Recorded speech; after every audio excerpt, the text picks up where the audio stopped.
Oh no, the internet is forever. I've avoided tattoos and posting naked pictures. But I might be facing my internet past in a few years after my recent video.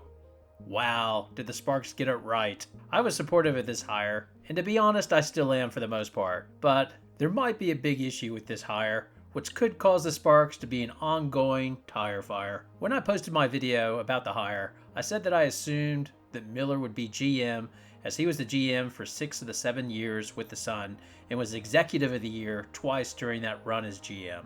And as the saying goes, assumption is the mother of all F-ups, and that is where I screwed up my last video. So in this video, we're going to look at how the hire of Curt Miller might have been a major screw up. Thus far, looking at all the statements, it appears that Miller was just hired to be the coach. Press releases don't say that he'll be GM. So who is the GM? Who is pulling the strings behind the curtain? Well, I think it's none other than Earvin Magic Johnson. Now, why would I make such an assertion? Well, let's just look at the history. Magic was part of the ownership group that bought and saved the Sparks in 2014. Yay! At the end of 2014, Magic decided to make a coaching change and appointed then General Manager Penny Toller as interim coach. An article at the time by Ramona Shelburne outlines how Johnson felt that a coaching change was needed, as he could see the team had issues while watching film from his yacht. So, in my opinion, once a meddler, always a meddler. I don't see Magic Johnson changing the way he does things. I suspect every move goes through Magic.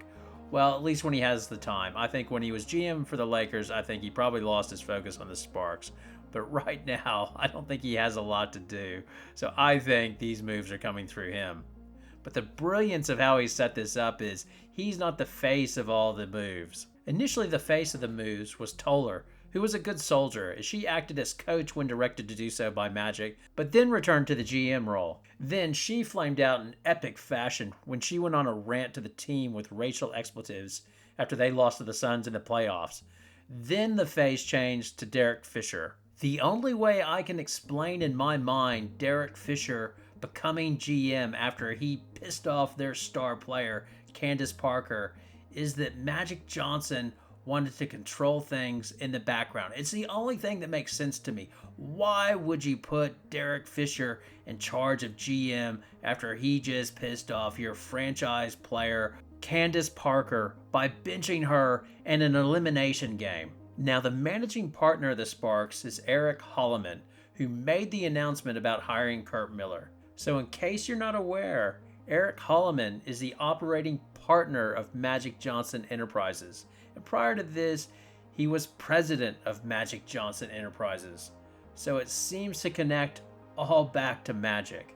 Even if you think I'm wrong about Magic pulling the strings, there's no doubt that the Sparks have dysfunction. Penny Toller filed a lawsuit after her firing that gave a glimpse of the dysfunction, as she made a number of allegations, with the most damning one being that Holoman was having an extramarital affair with team president at the time, Christine Simmons, which made her job as GM difficult.